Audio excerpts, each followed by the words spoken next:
Before we get started, if you enjoy the show and would like to support us, we have just two things we would like you to check out. Please head to our YouTube channel and subscribe to the show. Our goal is to hit 1,000 subscribers, so we need all the help we can get. And if you would like to take your support to the next level and get early access to the show, you can come and join us on Patreon. You'll even get a shout out at the end of the episodes. Links to both will be in the show notes. Right then, Cam, let's get on with the show.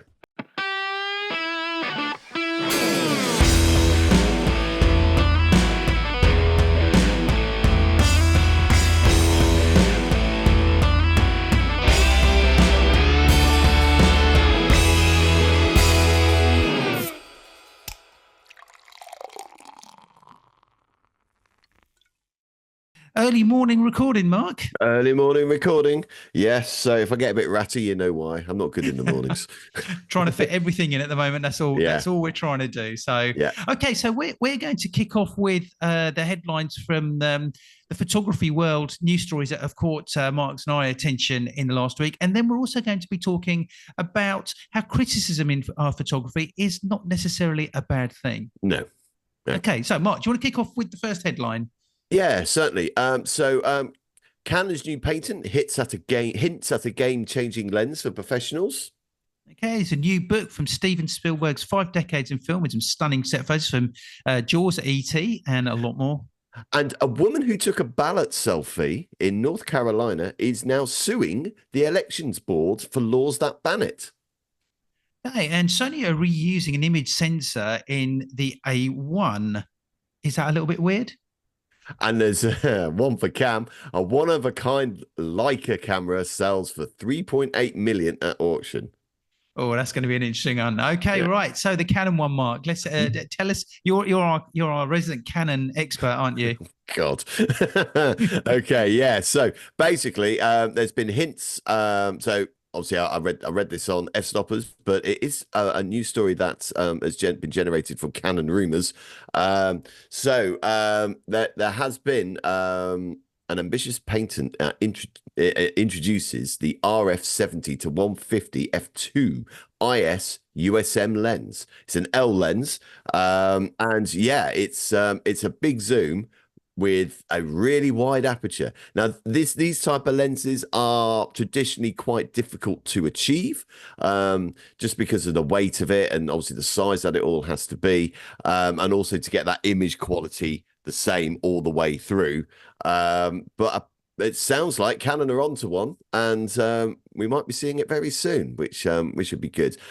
I'm not sure. I've got a 70 to 200 at 2.8. Would I change mine up for a 152? Probably not. But I don't know. If you haven't got one, it might be worth looking at. Well, I think it's that same thing, isn't it? Is I guess pushing boundaries, moving forward. I mean, we've always just been used to the same focal lengths, haven't we? And something different starts to come out. 70-150. That sounds pretty useful to me. If you don't already have something similar to it, I'd sort of be thinking, that's pretty good. I think I had a Canon one. It was a kit lens, which I love that lens, and I think it was something like a 24 to 105. Absolutely brilliant lens. I love that lens, and that doesn't seem to be a standard. The 24-105, and I used that lens for years. It was absolutely brilliant. But I suppose it's just they do have one. They do have an L lens at 24-105, but it's f4. Right. Okay. Yes. Well, this was a Nikon one. That was f4. Yeah. Well, I say this being a Canon one, it's f4. I would be more excited if the patent was 24-105 f2.8. That would excite me. Because that's the lens I would have bought over the 24-70. Because having that extra, but especially for portraiture, having that extra sort of length is really nice. But I don't know why they don't bring out, if it's an f4, bring out a 2.8 version, or something, because a lot of people want that, but yeah, I think it's just getting our heads getting used to these different to something new, basically. Yeah. Okay, absolutely. so Steven Spielberg, a classic director. Well, 5 decades he's been in film. It's early morning, Mark. And a new book has been released, and it recounts Steven Spielberg's 5 decades in film with stunning on-set photos of films like Jaws, E.T., and a whole lot more. And the book offers first-person interviews, film by film analysis, and it says captivating imagery as well. And I think this is one of those books that, to me, it looks to be like one of those classic coffee table books. I think everyone, will can pick it up and they can relate to something. These films like E.T. I remember, when I went to see E.T. in the cinema for the first time.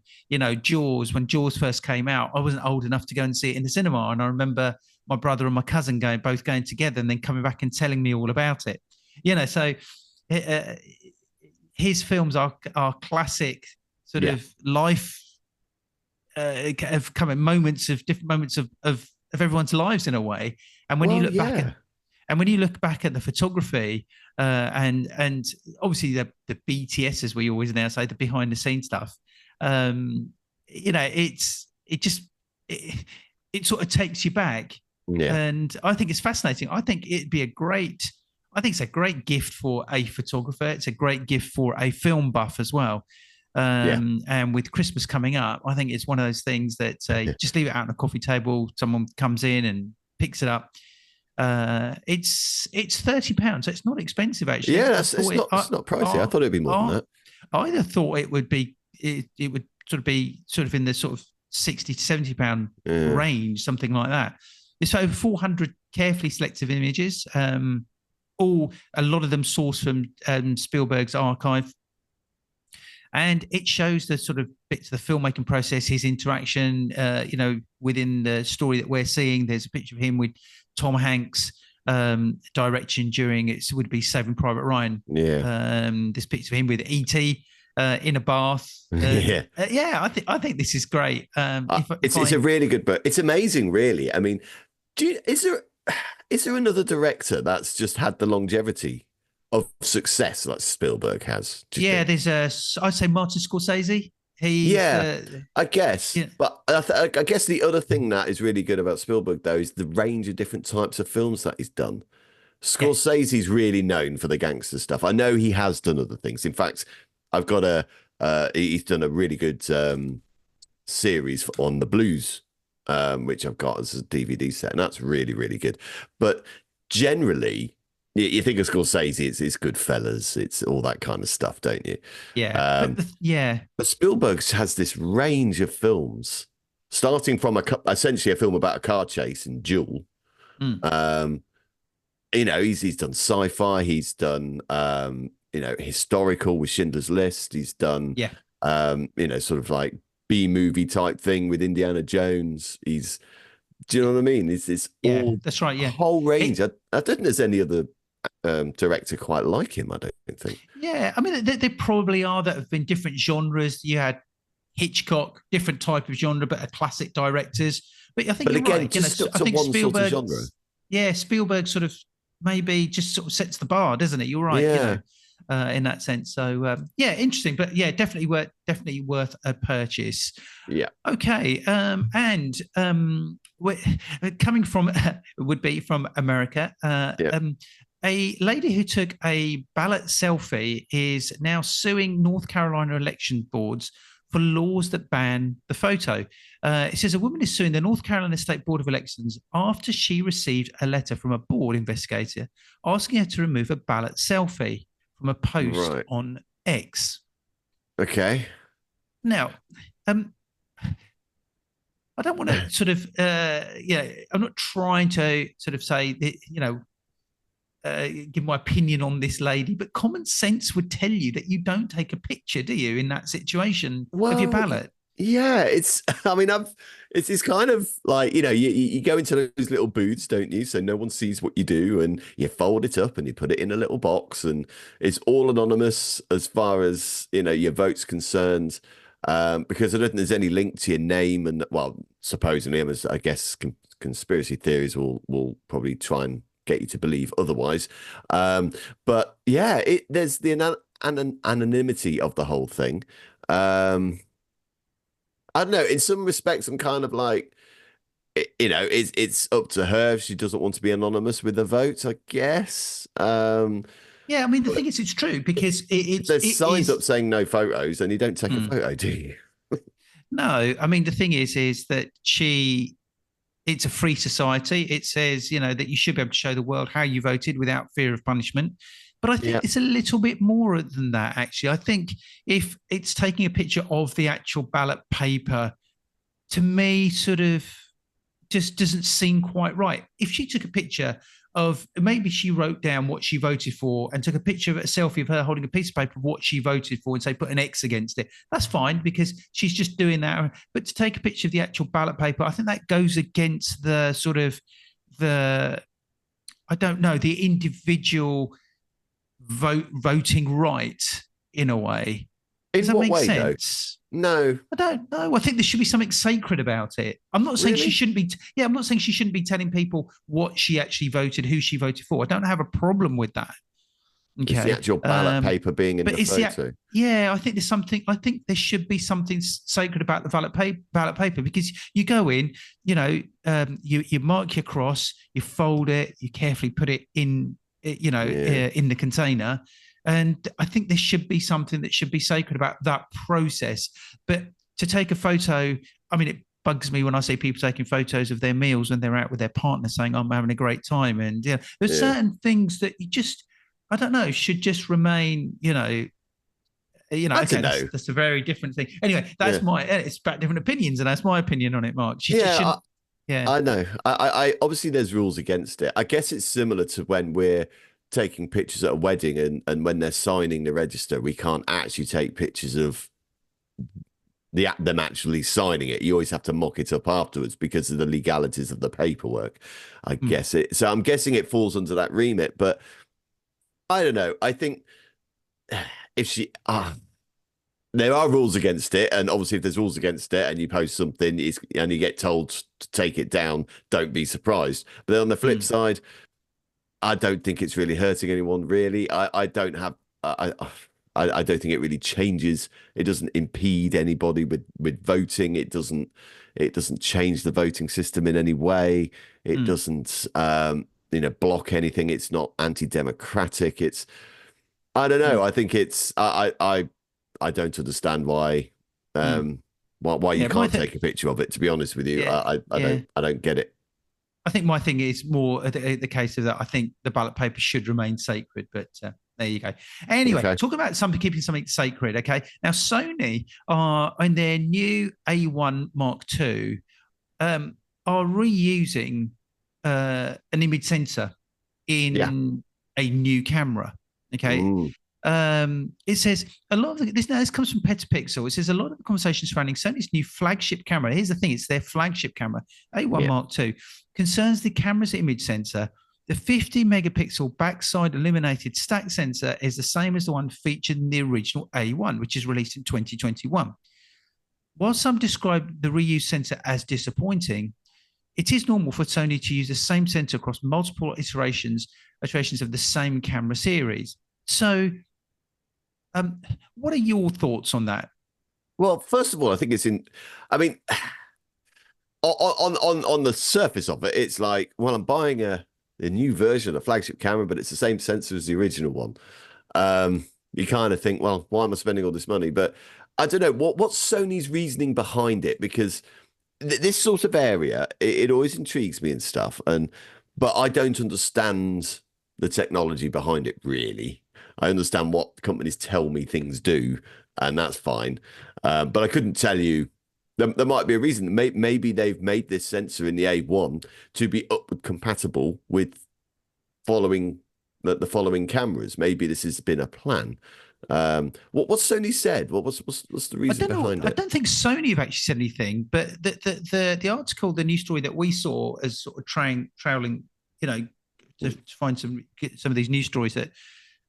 This week, there's a Japanese columnist who says that it's basically, it says that, I'll read it because it makes sense. It says this overstates the situation but reflects broader views among photographers about what counts as a flagship camera and what customers expect from a company's best and most powerful hardware.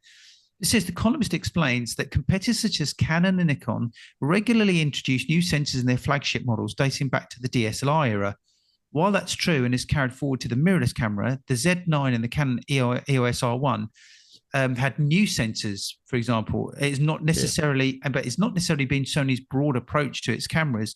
So I don't know if this is like, we'll put it this way: if if they're putting in a previous sensor, is that good for the environment? In other words, I'm thinking, yes, it is positive for the environment. If it's perfectly okay, that new sensor could work differently with some of the other new things they're putting into that flagship. That sensor may not need changing for the sake of changing.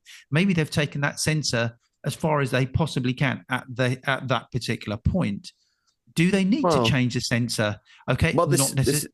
They may not necessarily, but they can change other things, but still release that as here is the flagship camera. But what do we as the buyers expect? So I'm thinking, right, I'm buying the new Sony A1. It's got a brand new sensor. It's not got a new sensor. I'm not going to buy it. Is that what we would do? Well, yeah. I mean, by all accounts, it's something that Sony do anyway, isn't it? But like I was saying, it would be interesting to know what Sony's reasoning is for not changing the sensor. But I'd imagine it was a brand new sensor when the A1 came out, and like I said, they've probably done it so well. When we release a new one, then when we do this technology with this sensor, it will do this to the sensor, and therefore we don't need to change the sensor because it'll be better with the additional upgrades that we have with the Mark II. But yeah, this is why I'm wondering what Sony have made of it, really. I mean, it says here in this. I mean, Sony operates in a different way than Canon and Nikon. For Canon and Nikon, its camera models have always been clearly separated. The Canon 1D, the Nikon D series have always been flagship models, occasionally flanked by sub-models like the Nikon D4S. It has always been obvious which camera they are most demanding professionals within these companies' lineups. It's not true with Sony, apparently. While, yes, the A1 landed in 2021 as a do-everything camera for professionals who refuse to compromise in terms of resolution and speed, Sony has always positioned different models as optimum choices in various types of professionals. So it's a bit different, I guess, isn't it? Maybe the A1 is not, I mean, they call it the flagship camera because maybe they need one to be called a flagship camera, but actually they're quite open with the fact that, well, you might not need the A1, you might need something else. There you go. And I think that, yeah, exactly. And I think that's it. And we've said this many times is, buy the camera that's right for you. Don't just buy the flagship model because it's the flagship model. It might not be the right camera for you. I've been in that situation before. So, but it's interesting as to what we expect. Okay. Right, Mark, this is a very sexy story. This one, for me, it is anyway. I'll let you take this one because I know you want to talk about it. So a one-of-a-kind Leica camera sells for quite a bit of money, shall we say, at auction. Okay, and let's say it sold for $3.8 million. Okay, wow. And it says the first Oscillate camera auction on Chinese soil included some heavy hitters, including one-of-a-kind Leica camera that sold for an incredible sum of 3.62 million euros, or just about $3.8 million. This comes from Petapixel. Okay, and it says here that the camera went to auction. 3 people bid for it, and the bidding started at 80,000 euros. Whoa! And it was a 14-minute bidding war between 3 people, and the price shot up to 3,620,000 euros, almost $3.8 million at current exchange rates. That's more than 45 times the starting price and well above the estimated hammer of 140 to 180,000 euros. Wow. Now, it wasn't the only one that attracted high bids. Okay, the Leica M3 Chrome number 8 camera nearly hit the €1 million mark. Okay, that hit at 945,000 euros. The near mint camera, produced in 1953, is among the earliest M3 cameras, Leica's first M-mount camera, and was in spectacular condition. It should be for that price as well. Okay, and but the price is, I mean, it's staggering. I mean, it's only the value that we put on it, isn't it? You know, Yeah. as humans, shall we say, right? Yeah. You know, but even still, we know when you've got three people bidding for it, be really interesting to know. It says, I whether they were Chinese, I don't know, but it's the camera itself is just a green and silver camera. I haven't seen one like this before. Looks classic Leica. You know what it is. It's one of a kind, and it never went into production, did it? Yeah, and yeah, exactly. It's one of a kind, and it just looks a beautiful camera. So $3.8 million. I'm going to look out for these auctions next time. Well, I have to say though, these cameras here, they're looking a bit boring to me. If you flick down, there's one that's caught my eye here. And it's the Leica, I'm assuming NY New York. Well, yeah. I don't know. This Leica NY gun rifle. So it's a camera and it has a rifle stock on it. And it has a sight like a gun. And it looks like the shutter buttons are triggers. It's true, isn't it? Yeah. Basically, you've got a camera on the end of a rifle. Yeah. That's basically the actual gun part. It's just the rifle's the stock, you know, the bit that you lean on your body. But yeah, so I guess you shoot camera. I guess you shoot the picture. Looking at that picture, I guess you shoot pictures with your camera the same action that you would shoot a bullet. Yeah, that's basically what they're going for. Do you know what? That does make a hell of a lot of sense, doesn't it? Well, it does. Although, imagine going to a wedding with one of those. It looks like you're shooting. Literally, looks like you're shooting the bride. I'm not too sure if it's a good look, but yeah, I know. Yeah, that's right. Yeah, well, it would certainly get a few looks. It's okay, right? Good stuff. All right, okay, Mark. Let's grab a drink and then we will move on. Right, Mark. This is something that you wanted to talk about, wasn't it? Yeah, it's something I've been thinking about because I had a chat with a teacher friend, and it was about how that students are changing, how obviously teaching is changing with the way that mental health. You need to really sort of register that a lot more than what you did maybe when I was at college. You know what I mean? Definitely before when you were at college, Cam. But there's this thing about criticism that I worry about the next generation of photographers because. I'm sure you may have done this, Cam, and I'm sure a lot of people who are listening have probably done this, especially if they're kind of my age. But when you were at college or at uni, doing any arts course, so photography course or painting course, whatever it is, at the end of the project, you as a class would always get together and you would do a thing called a crit. It's basically when your work gets critiqued. So not just the final piece, but also your build-up work, how you got to where you got to, where you started from, the journey that you took as an artist to create the final piece.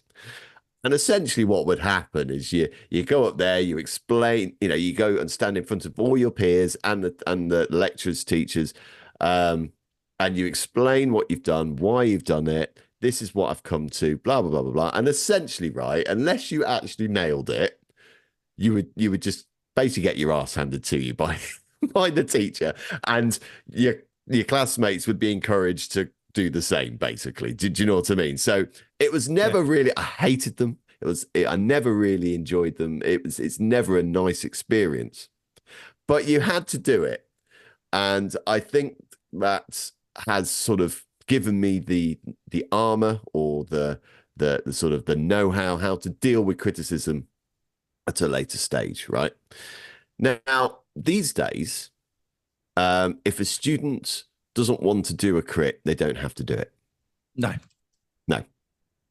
I was forced to do it, and if there was always someone who was ill on the day of the crit, that always happened, and it was always the same person, and you kind of knew what was going on. But generally, if you don't want to do it now, and people can cite mental health for it. Now, just to go on the level here, I am a proponent of looking after mental health. It's not something I take lightly, but for me, mental health is very much like physical health, and I don't think we talk about it in the same ways as much. if I am slightly overweight, and that is because I don't do enough exercise and I probably eat more things, or I don't eat correctly as well as I should be, right? And unless I get that sorted, my I won't be at peak physical health. Well, I think that's the same in mental health. If you go through things like a crit, and it's an uncomfortable thing, just like going to the gym is uncomfortable, it's a mental exercise, and it actually, in my opinion, helps your mental health immune system. Do you understand what I'm saying? Yeah, totally. I think we do live in a different world in the last few years, and it's probably changed a lot since COVID, because there is more awareness of people's mental health needs. That if we criticize in any way, it's going to be detrimental. It's only now as I've got older I can say, actually, I think the criticism, if that you'd receive at college, school, university, if you receive good feedback, it made you feel good. Yeah. Okay. And if you received bad feedback, then that could affect you. So I think the negative feedback, let's call it negative feedback, I think that's down to how the person that's giving the feedback, let's just say that's a tutor, that's down to how the tutor is giving you feedback. Okay. So when it comes to that, if your work has not been up to standard, it's been particularly poor, there's a way that a tutor can feed back but still give you confidence to improve it, to almost sort of say, right, I want you to do it again. But there's a way of saying, I want you to do it again, where the student, shall we say, goes away thinking, yeah, you know what, I can see why I need to do it again. I want to do it again, and I'm going to make a better job of it, rather than sort of being, I'm sure in years and years ago, people were reprimanded for it and told, this is no good. What do you think you're doing? Go and do it again. That's not good. Okay. That's not building up people for the future. That's not building up people. It's not making them into good adults, being confident adults. I don't think I ever experienced that or saw that, but I did see, some people trying to defend their decisions and something, and it becoming almost like an argument with the tutor. Do you know what I mean? And it is quite a humbling experience when you're standing in front of your classmates and you're basically being told that actually, your work isn't very good, no matter how nicely it's said. But I have to say, though, if you're a photographer and you put up, I don't know, a photo on Twitter, no one's going to be kid gloves with you there. I'm sorry. Do you know what I mean? So actually, I think you need to feel bad sometimes. Yeah, I think I think build that immune system. Yeah, you have to. And when you're in the professional photography industry, then that criticism comes from clients. That criticism, or an art director, or an art director, a wedding client that might email you or say, "Look, I'm really not happy with any of this." Right? And they're not giving you constructive feedback. They're just telling you how it is. Yeah. And you've got to learn to take that on the chin, and you've got to learn to rectify things. You've got to learn to, if you disagree with that person, you've as a business owner, you've got to look at it in two ways. You've got to see, well, where is this person actually coming from? Does this person have a point? If this person doesn't have a point, then you take the conversation in one direction. If you think, there's certain issues here that this person is correct in bringing up, and I can now see this that I hadn't been aware of before, then you take the conversation in a different direction. But it can, for some people, it can make or break. And I think this is one of the reasons, particularly when it comes to wedding photography, is that every year I see a whole new number of photographers I see pop up on our local sort of searches here, photographers I've never heard of who have suddenly appeared. A year later, they're not there, and another new lot have appeared, and suddenly they're not there. But you tend to see this core group that are always there. And I think a lot of people have a harsh lesson, particularly when it comes to a wedding, when they've never done a wedding before, they think they can do it, and they've gone out to shoot it, and and the client hasn't been happy. And it's destroyed a lot of people's confidence. And I say this to some of our students, that they say that, I'm going to go out and shoot a wedding or whatever, and can you give me some advice? And I'll say, look, I'm not going to give you any advice because you're not going to remember any of the advice I give you. You know, if you're going out to shoot a wedding and you've agreed to do it without having any experience at all, then that's not, you shouldn't have taken it on, because you were taking on the responsibility of covering somebody's wedding day. And if you're doing that with no experience at all, or little experience, and it's not enough experience, then you've put yourself in that situation. No advice from the years that I've been doing it is going to help you on the wedding day at all. Yeah, you know, and that's harsh, right? That's harsh. Okay. And then someone's going to turn away and think, oh God, you know, I feel really bad now or something. Or they might think, right, I'll show them, and that type of thing. But you see what I mean? That's a real negative sort of criticism. By me saying, I'm not going to give you any advice. I'm not going to give you, because you shouldn't have done this, shouldn't have put yourself in this situation in the first place. And that's just me being honest. And you have to accept honest advice. And somebody, if I say that to somebody, that's the best advice they will ever get from someone, rather than saying, right, well, remember your f-stop, remember to shut priority. If it rains, do this. If you want to do big groups, do this. Make sure you put the tall people at the back. That's bad advice, all of that, because they're not going to remember that on the wedding day, and they're going to panic on the wedding day. Yeah, no, I completely get that. But I'll just go back to the criticism thing. It's the arts generally is quite a harsh industry to be in.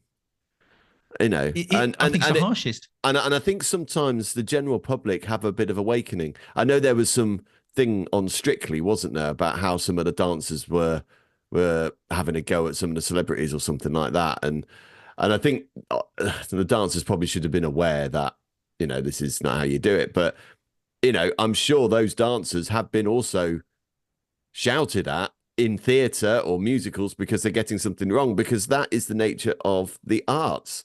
It's very highly strung. There's a lot of highly strung people within the arts, and you know, there's the artistic temperament, isn't there? You know, that's a known thing.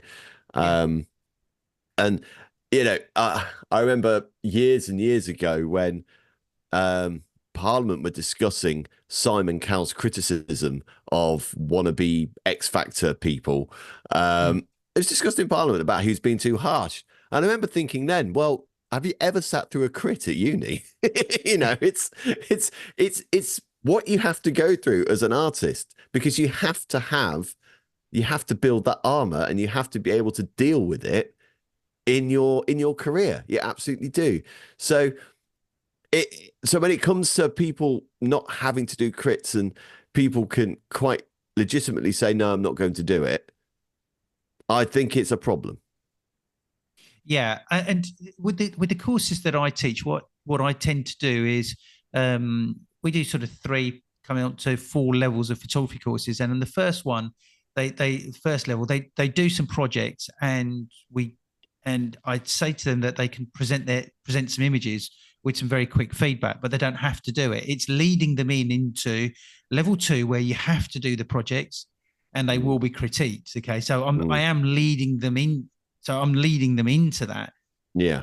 But yeah, you have to be honest with them, because you're not, and if you've taken, and it's up to you how you take that advice. I think sometimes we're not told how to take, if we switch it the other way, Mark, we're not told how to deal with criticism. No. You know, if you're going to do a critique and says, right, I'm going to give you some criticism, okay, and I'm going to give you some good comments. And if you get good comments on that, this is how you need to approach it.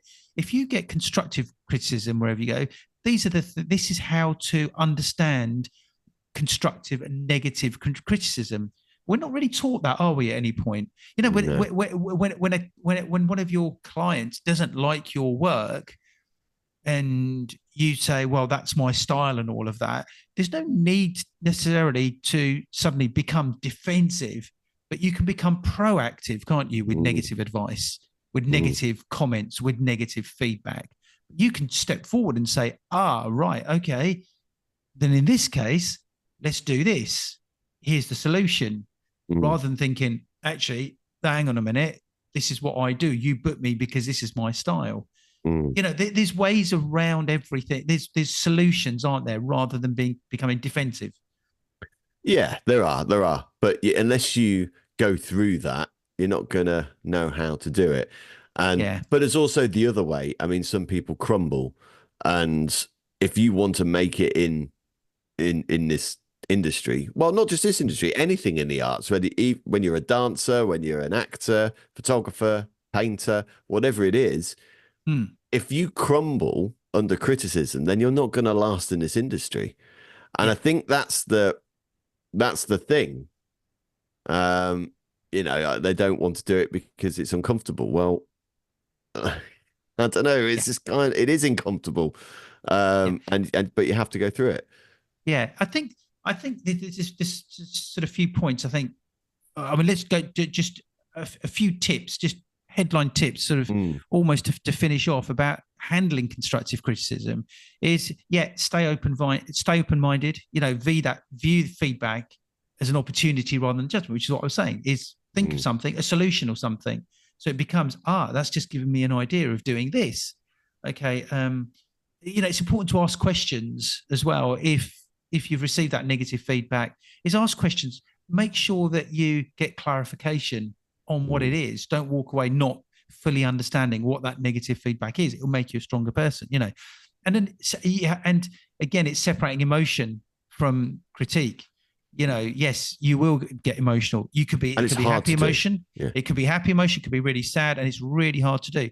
But after a while, that feeling will pass, and you'll step back and you'll look at that and think, and then hopefully you'll learn from that. And then reflecting and applying as well. You know, you reflect on what's been said, you find that solution, you research what the solutions could be, and you apply those solutions. And sometimes, you know, the person that's giving you that negative feedback, the constructive feedback, is giving you that sometimes for a reason. And it's worth actually sometimes going back and saying, you know, look, at the time, I wasn't really happy about it, but I can see what you did there, and I thank you for that. When you start taking that approach, suddenly you're looking for negative comments. You'll suddenly start to say, actually, you're saying to me, this is great, but what didn't you like about what I did? And then you look for and I find that you look for things. You want people to tell you what's not right about your work, because you're now starting to say, tell me what's not right, because I want to do it even better. So now we've flipped it, haven't we, from being a real negative. And that is the way to look at positive. It. Yeah. That is the way to look at it. Absolutely. Yeah. So don't take things too personally. Don't take things too personally. But also, if there's any students listening to this and you're thinking, oh, I don't want to do a crit. No, I just don't want to do it. Just do it. It is uncomfortable. It's not a nice experience if your work isn't, you know, up to where it should be. But it is a very good learning experience, not just about the current project that you're on, but it's also a learning experience on how to deal with criticism and making yourselves better, your work better when you're actually in a career of it. It is very important because everyone is a critic these days, especially with social media, and you have to know how to deal with it. And social media wasn't a thing when I was doing crits. So, you know, probably didn't seem as important back then, but it is massively important now. Because I think you'll deal with things so much better if you go through it and learn from it. Yeah. Good stuff. Right then, guys. Mark, brilliant. Do you want to give a shout out to the Patreons? I do. Okay, so yes, our patron list is getting bigger and bigger, which is really, really cool. So we got our new person, Rebecca Ellie. We got Carl Sherville, Amara Zainab. We have Rob Percy, Craig Chuck, Emily Brown, Nick Payne, and Frank Case. Thank you ever so much, everyone. Thank you, guys, and thank you for listening. And we will see you in the next episode. Bye for now, guys.